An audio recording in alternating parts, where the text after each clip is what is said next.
What would you do if the family that raised you, the only people you ever called your own, cast you out into the world with nothing but the clothes on your back and a heart full of undeserved shame? For 18-year-old Sally Renner, this wasn't a question. It was the bitter reality of the spring of 1880.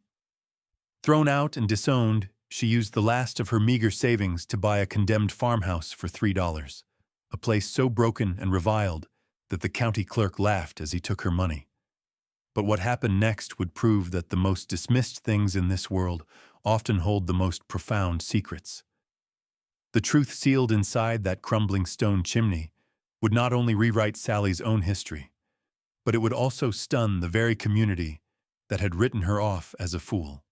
Settle in with us for a story of quiet resilience and incredible vindication, and let us know in the comments where you're watching from tonight. The dust of the road from the Lander estate had long since settled, but it clung to the hem of Sally's worn wool skirt like a second skin, a constant reminder of her exile.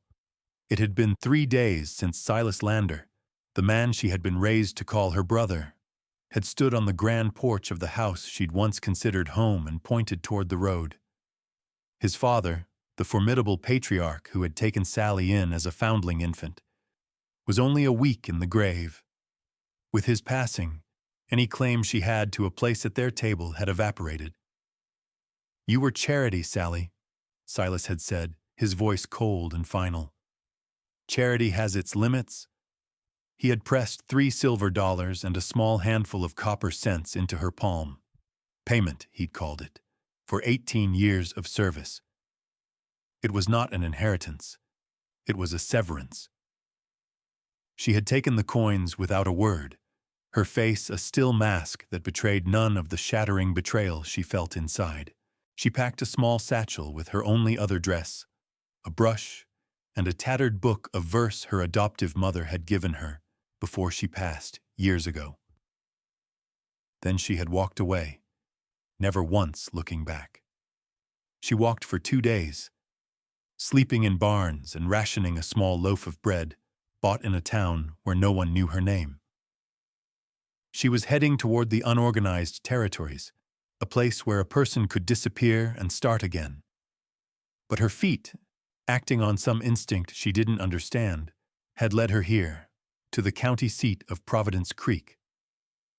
It was a place on the edge of the Lander holdings, a town that lived in the shadow of their wealth and influence. It was here, in the dusty county records office, that she saw the notice, a single sheet of paper, tacked to a board of foreclosures and tax auctions. Condemned property, Lot 7, the old Blackwood place, unfit for habitation, to be sold for clearance of title, $3. The clerk, a man with a stained vest and weary eyes, had looked at her with pity when she pointed to it. "That place, miss? It's a ruin. Has been for 30 years. Folks say the ground is soured." He'd told her the stories of the original owner, Elias Blackwood, who died in a fit of madness, of the bad luck that clung to the sagging roof and the leaning chimney. No one had lived there since. The Landers had long since bought up all the surrounding acreage, but even they wouldn't touch that particular 2-acre plot. It was an island of decay in their sea of prosperity. "It's $3 to you," the clerk had said, a small, cruel smile on his lips, and a lifetime of regret. Sally had simply pushed the $3 across the worn wooden counter, the ones Silas had given her. It felt right, somehow. Using the price of her dismissal to buy the one thing no one else wanted. The clerk had stamped the deed with a loud thud, the sound of finality echoing in the quiet room. He slid the paper toward her. "It's yours, then. Good luck with the ghosts." Sally folded the document, her hands steady, and placed it in her satchel. She now owned a ruin. She was the proprietor of a ghost. But for the first time in her life, she owned a key to a door, even if that door was barely hanging on its hinges. It was a start. The farmhouse, officially hers by law and a pittance of silver, existed more as a rumor than a structure in the minds of the people of Providence Creek. When she used her last few cents to purchase a half-starved mule and a sack of flour at the general store, the whispers followed her like burrs on a blanket. The store owner, a man named Henderson, counted her coins with a dubious expression. "The Blackwood place, you say?" he'd asked, his voice low. "That's a hard piece of land, miss. A hard place to be alone." Sally merely nodded, her gaze fixed on the worn leather harness she hoped to afford next. She named the mule Gideon, for his bony resilience mirrored her own. He was old, one eye clouded over, but his breathing was steady. He was a creature who, like her, had been deemed surplus to requirements. Together, they made a sorry-looking pair as they stood in the town's dusty main street. A girl with nothing and a beast worth next to nothing. Owners of a property worth less than that. The purchase was an act of such perceived folly that it became an immediate source of town amusement. Men leaving the saloon would nudge each other. "See that girl? Bought the Blackwood curse for the price of a whiskey?" Women would shake their heads, murmuring about pride and foolishness. They saw a girl too proud to accept further charity, so stubborn she would rather starve in a collapsed hovel than bend her knee. They weren't entirely wrong, but they couldn't see the iron core of determination that had been forged in the cold silence of the Lander house, the quiet resolve of a person who had learned early that the only one she could ever truly rely on was herself. The house wasn't a curse to her. It was a challenge. It was a patch of earth that was hers alone. Was it foolish pride that made her buy it? A desperate attempt to own something, anything, in a world that had told her she owned nothing? Or did some deeper instinct guide her hand, a whisper from the land itself that only she could hear? What secret was the old house waiting to tell, and did she have the strength to listen? Let us know your thoughts in the comments below, and be sure to subscribe for the rest of the story. Because as Sally stood there in the fading light, the deed clutched in her hand, she had no idea she was standing not just before a ruined house, but on the very threshold of her own history. The news of her purchase traveled on the wind, reaching the Lander estate by the next afternoon. Silas Lander was in the stables, overseeing the grooming of a fine new stallion, when one of his ranch hands mentioned it with a snicker. "Heard that Renner girl bought the old Blackwood ruin, Mr. Lander.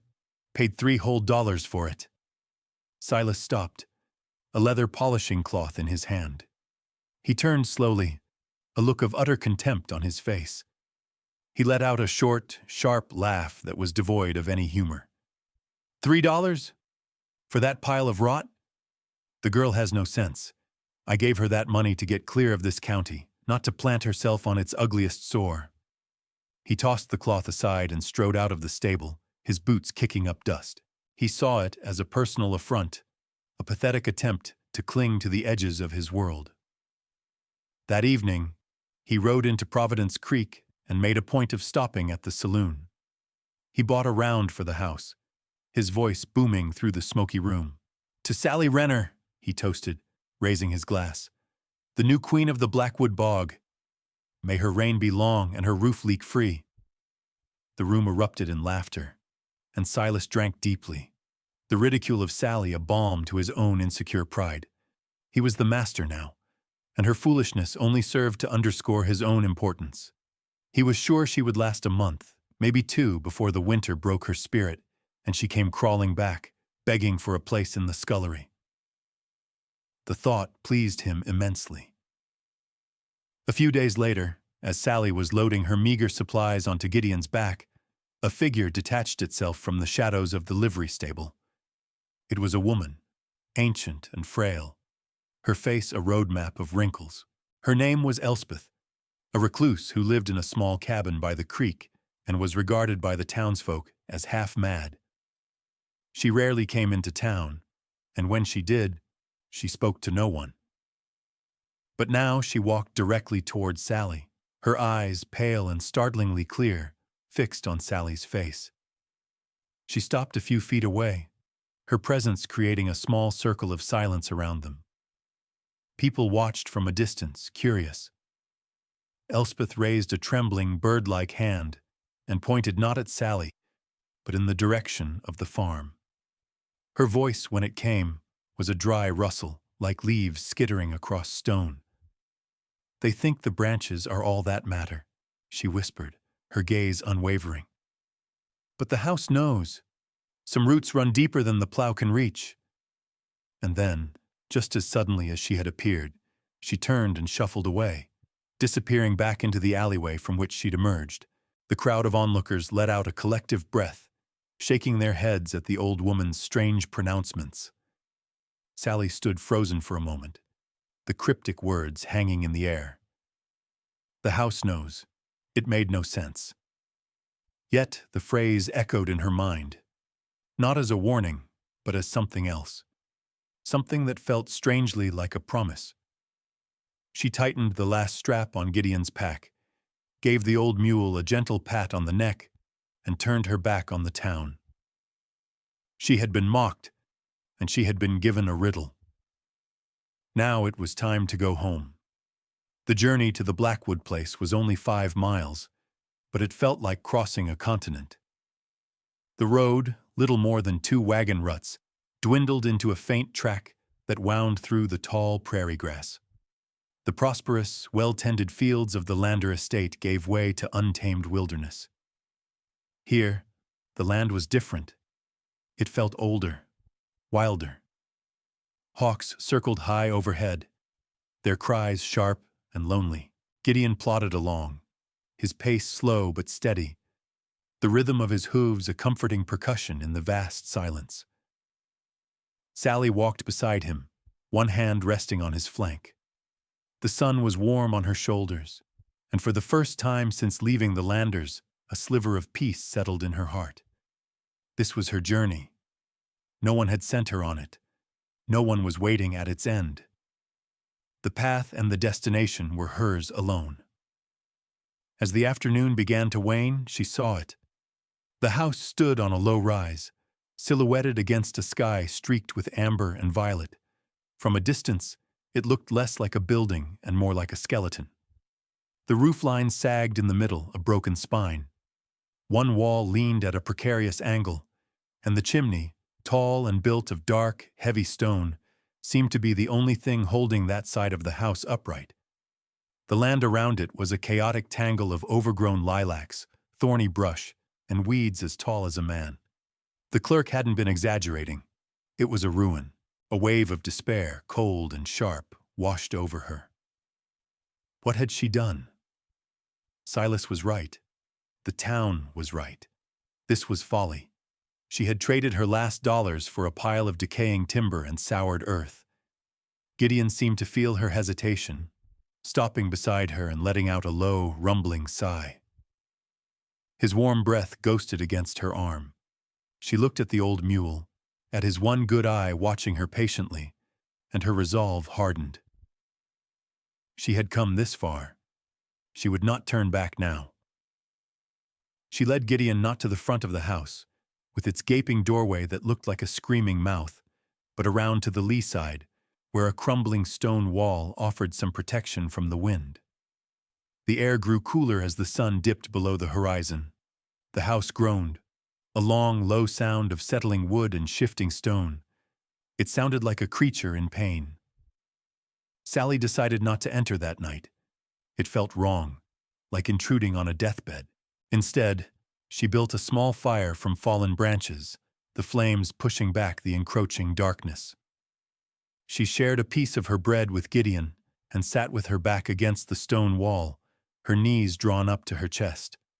She watched the house as stars began to prick the deep indigo sky. It didn't feel menacing, as the stories suggested. It felt sad, forgotten. She fell asleep to the whispering of the wind through its broken bones, the sound of a story waiting for someone to finally listen. The next morning, Sally woke to a world washed in pale, clean light. The dew on the tall grass sparkled, and the air was crisp and cool. The house looked less like a specter in the daylight, more like a wounded old veteran, battered but still standing. After a breakfast of hard bread and water, she knew she could put it off no longer. She left Gideon to graze on a patch of surprisingly green clover near the stone wall and walked toward the front of the house. The porch steps had long since rotted away, so she had to hoist herself up onto the sagging deck. The front door hung from a single leather hinge, scraped open just enough for her to slip through. She stepped inside and her breath caught in her throat. The inside was a cavern of decay. Sunlight streamed through holes in the roof, illuminating swirling motes of dust. The floor was a carpet of dried leaves, dirt, and fallen plaster. A thick blanket of cobwebs draped over everything, connecting a collapsed settee to a listing bookshelf. In the center of the main room stood the massive stone fireplace and its chimney, a dark, hulking presence.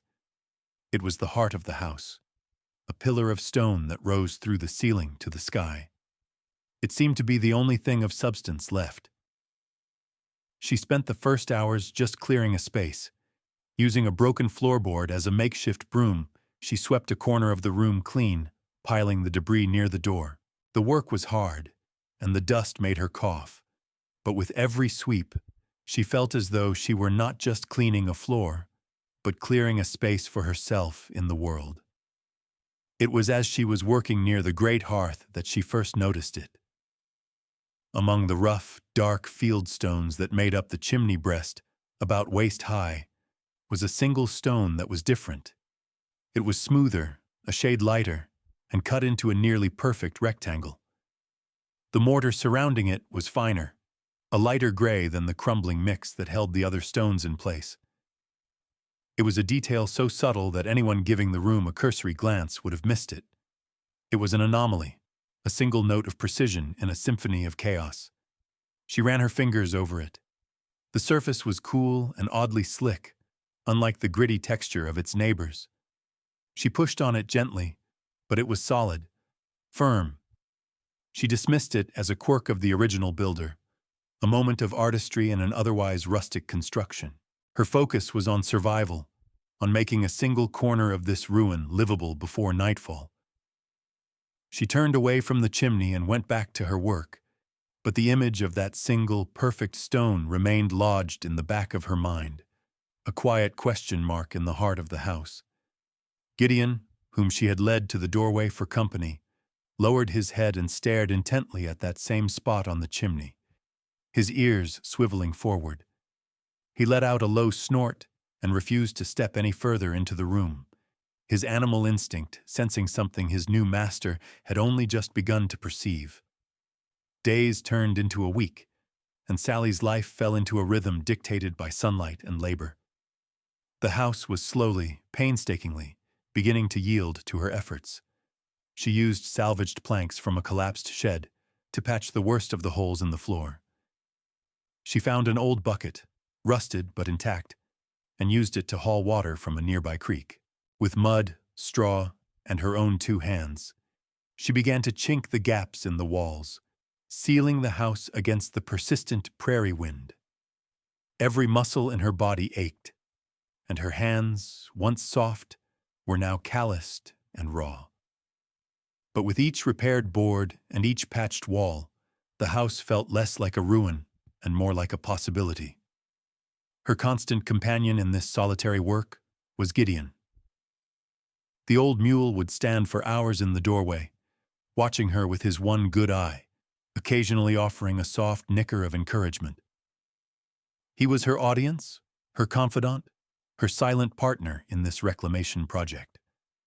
The town of Providence Creek had forgotten her, content in their assumption that she had already failed. She was left alone with the wind, the creaking wood, and the steady presence of her mule. The mystery of the chimney, however, refused to be forgotten. The strange stone continued to draw her eye. One afternoon, while sweeping the thick layer of soot and ash from the hearth, she found something else. Near the base of the chimney, almost hidden in a crack between the floorboards, was a small pile of fine, reddish dust. It wasn't soot, and it wasn't dirt from the floor. It was the color of brick or clay, ground to a powder. She rubbed some between her fingers. It was gritty and strange.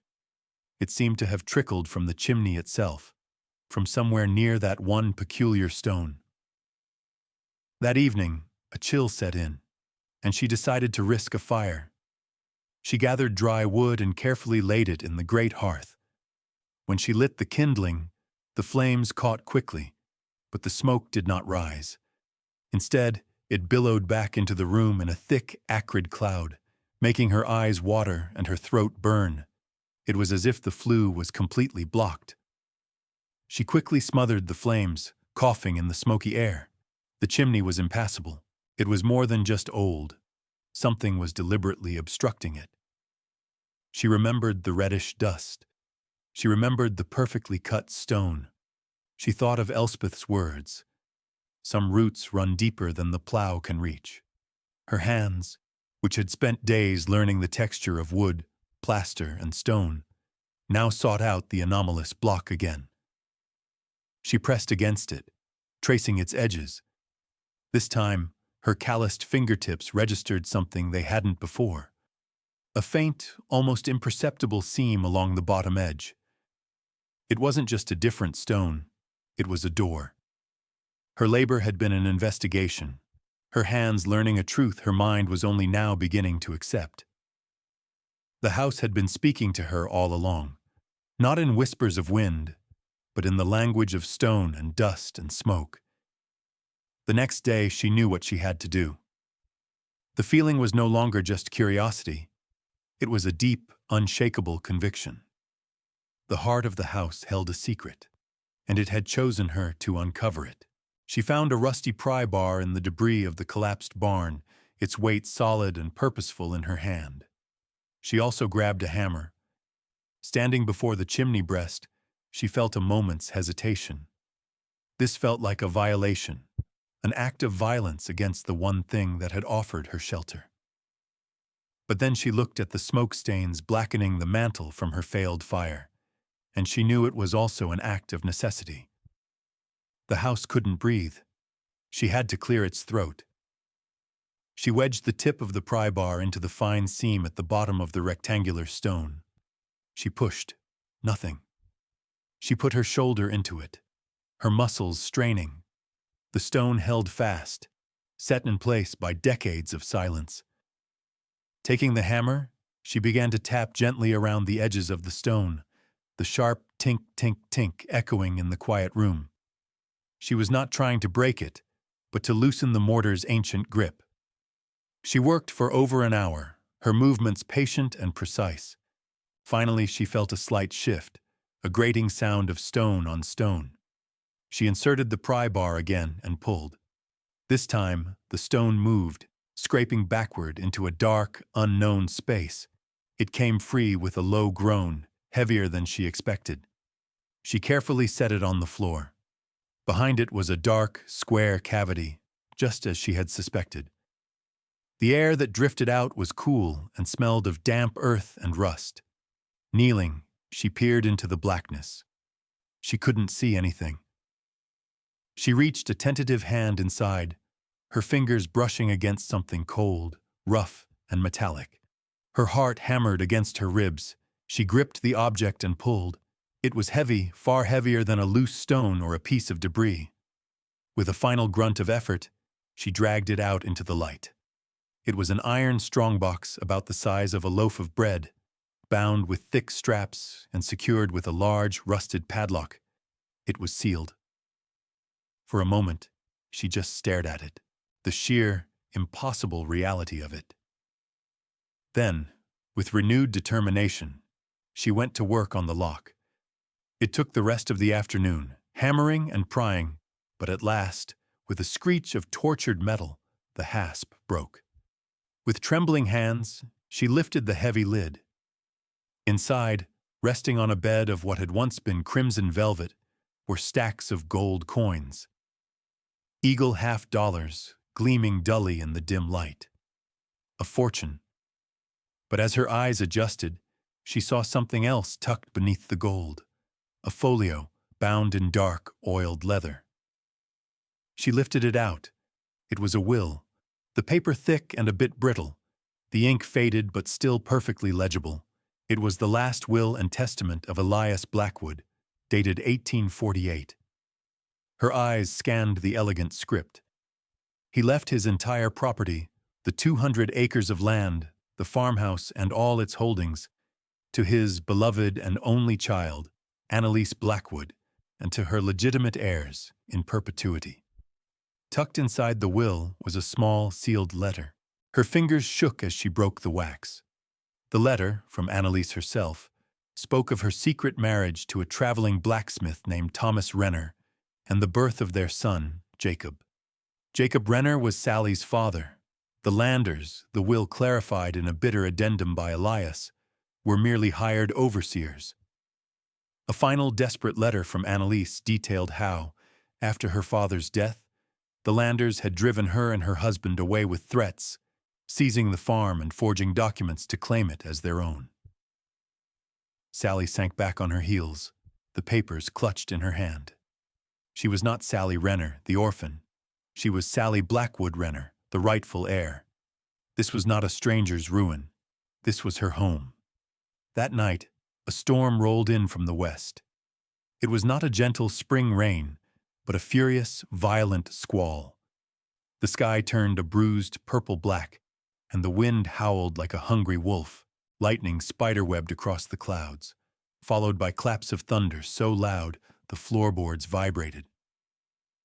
Rain came down in solid, driving sheets, testing every patch and seam Sally had so painstakingly made. The roof held, mostly, with only a few new drips to add to the old ones. The storm was a physical manifestation of the tempest raging inside her. The will, the gold, the truth. It was all too much, a deluge of revelation that threatened to sweep her away. She sat at the small, sturdy table she had salvaged, the leather folio open before her, the gold coins stacked neatly beside it, their weight a solid, unbelievable fact. The lantern cast a warm, protective glow, a small island of light in the raging darkness. Suddenly, a frantic pounding at the door cut through the roar of the storm. It wasn't the sound of the wind. It was a human fist. Her heart leaped into her throat. She quickly swept the coins and the folio into an empty flour sack and hid it beneath a loose floorboard. Then, holding the heavy pry bar, she went to the door. "Who's there?" she called out, her voice tight. "Help us!" a man's voice shouted, strained with panic. "Our wagon! The wheel broke! My wife! My boy! He's burning with fever!"